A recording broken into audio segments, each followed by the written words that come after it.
Hello, नमस्ते, राम राम, सादर प्रणाम, राधे राधे आप सभी को। आप सभी का स्वागत है मेरे चैनल फौजी वाइफ पूजा फौजदार में। तो जी आज है, क्या है आज? मंगलवार। मंगलवार है और 21 तारीख है, 21 अप्रैल है। और अभी धीरे धीरे करके मई का महीना लग जाएगा। और मई के 2 तारीख को, मतलब 2 मई को हमारी एनिवर्सरी आने वाली है, सालगिरह शादी की। तो अभी 2 मई को, आने वाली 2 मई को 2026, 2 मई 2026 को हमारी शादी को 13 साल कंप्लीट हो जाएंगे। अब 2 तारीख को हमारी शादी हुई थी 2013 में, तो अभी 2026 को तो 13 साल कंप्लीट हो जाएंगे। 14वीं साल स्टार्ट हो जाएगी। 13 साल हो गए, देख लो शादी को। धीरे धीरे करके, धीरे धीरे तो नहीं, बहुत कुछ उतार चढ़ाव, बहुत हंसी खुशी दुख सुख सब कुछ देखा है ज़िंदगी में। ऐसा नहीं है कि ऐसे ही 13 साल नहीं निकल गए भैया। बहुत कठिन होता है शादीशुदाओं का टाइम पास होना ना, बहुत मुश्किल होता है।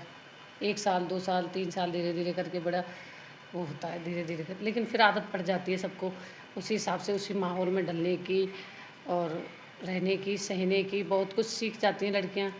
हम भी ऐसे ही पागल थे, अलर्ट थे बहुत शादी से पहले। हमारी मम्मी बोलती थी कि ना, जब तक इनको कुछ बताओ नहीं तो ये कुछ काम नहीं करती हैं। मतलब मैं ज़्यादा थी कि जब तक मम्मी नहीं बोलती थी मैं कुछ, मतलब बिना उनके पूछे, बिना परमिशन के कुछ भी नहीं करती थी। बहुत ज़्यादा वैसी थी, सीधी सादी सी। कुछ भी अपने हिसाब से मतलब चालाकी वाला काम नहीं था कुछ भी। ऐसा ज़्यादा वो नहीं था हम लोगों में, बस पढ़ने में ही फोकस था। लेकिन ससुराल आकर ना वो डिग्रियाँ कुछ काम नहीं आई हमारे।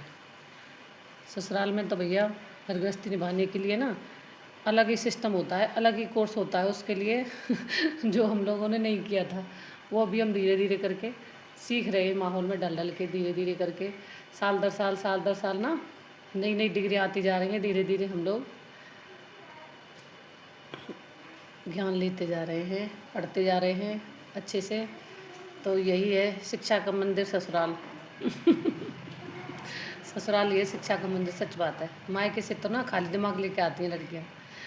लेकिन ससुराल में आके ना धीरे धीरे करके इतना स्टोर भर जाता है, बहुत कुछ हो जाता है, बहुत कुछ सीख लेते हैं हम लोग। जो डिग्रियाँ किसी कॉलेज, किसी स्कूल में नहीं मिलती ना, वो ससुराल में आके मिल जाती हैं। जो हम लोग ग्रेजुएटेड, पोस्ट ग्रेजुएटेड लड़कियाँ थी, सरगुण संपन्न लड़कियाँ थी, ससुराल में आकर वो गंवार, बेकार और मतलब सब कुछ टैग लग जाता है लड़कियों पे। जो सरगुण संपन्न होती है ना, वो तो बिल्कुल कूड़ा बन जाती हैं। उनमें हज़ारों कमियां मिल जाती हैं फिर ढूंढने से। जिन माँ बाप ने हमें 20-22 साल बड़ा किया, 22-23 साल करके हमको भेजा है, वो हमें सरगुण संपन्न बोलते थे 22-23 साल तक। और उनको हमारे अंदर पालने पोसने के बाद, इतने दिन रहने के बाद, वो हम पे बहुत प्राउड फील करते थे। लेकिन ससुराल में आके हमें वो कमियां ढूंढी गई हैं। ससुराल में आके पता चलता है कि हम लोगों में कितनी कमियां थी। इतने वैज्ञानिक बैठे भैया, इतने वैज्ञानिक बैठे हैं, कुछ पूछो मत। कि अपनी मर्जी का ना लड़की कुछ नहीं कर सकती है।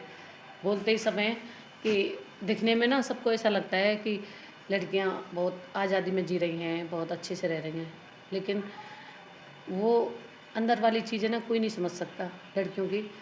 कि वो अपनी मर्जी से ना एक फ़ैसला तक नहीं ले सकती अपने घर में, एक फ़ैसला तक। तो बस यही है शादीशुदा लाइफ। जो खाए पछताए, जो ना खाए वो ललचाए। तो वो वाला सिस्टम है भैया। शादी भी करनी पड़ती है, माँ बाप की छाती पे तब तक रहेंगे। उन्होंने इधर भेज दिया, इधर सब अपने अपने हिसाब से मालिक बन गए, हम लोग गुलाम बन गए। बस अपनी मर्जी का काम हम कर सकते हैं, ऐसा नहीं है। खाना खा सकते हैं, घर का काम कर सकते हैं, अपनी मर्ज़ी से पहन ओढ़ सकते हैं, और कुछ कुछ काम हम अपनी मर्ज़ी से कर सकते हैं, बाकी नहीं कर सकते कुछ भी। तो ये होती है ससुराल। तो आपको कुछ दिखाऊंगी मैं अभी।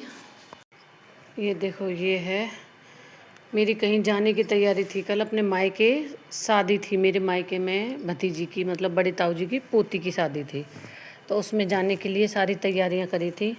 ये वाला लहंगा रखा था, ये लहंगा है, और ये इसका दुपट्टा है, ये वाला चुन्नी है इसकी, और ये ब्लाउज है ग्रीन, और ये मैचिंग की चूड़ियाँ, सारी तैयारियां मतलब मैंने फुल कर रखी थी कल जाने के लिए।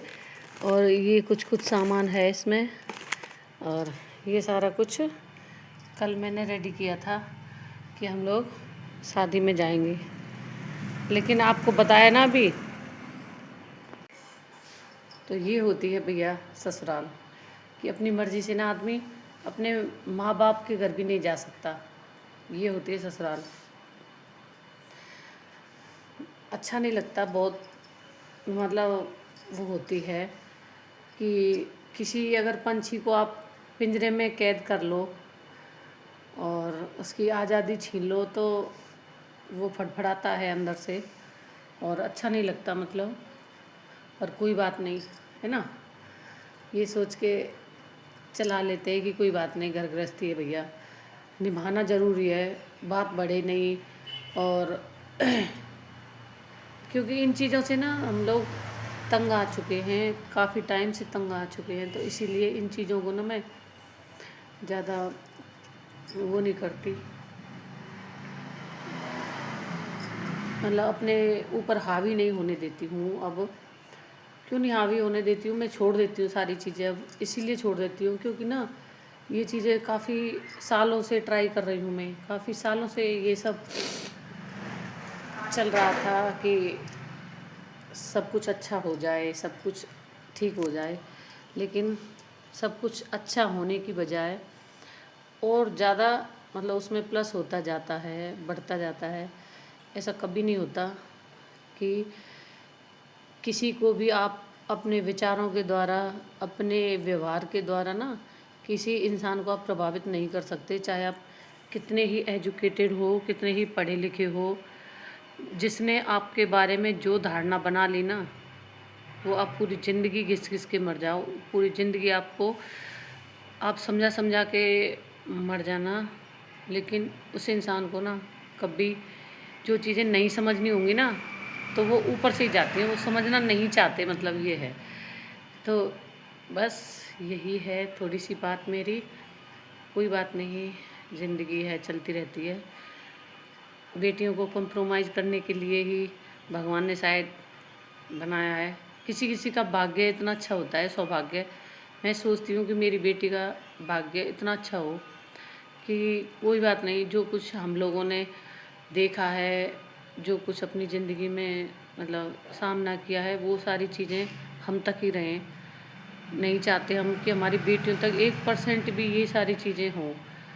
मैं चाहती हूँ कि मेरी बेटी को वो सारी चीज़ें मिलें जो मतलब एक लड़की के नसीब में होनी चाहिए, ये सोचती हूँ मैं।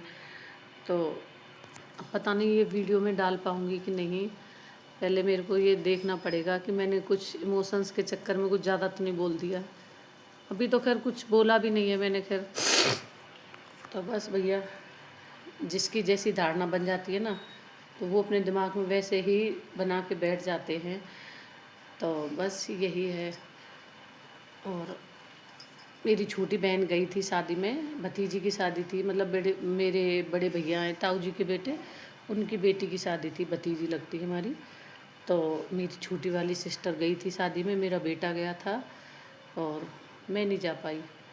सारी चीज़ें देखो मैंने कितनी खुशी खुशी पूरे दिन लग के मतलब ये किया था कि लास्ट टाइम पे मान लो हम लोग मतलब शाम तक मैंने 6 बजे तक ये सब पॉजिटिविटी रखी थी अपने दिमाग में कि कुछ भी हो जाए शायद चले जाएंगे।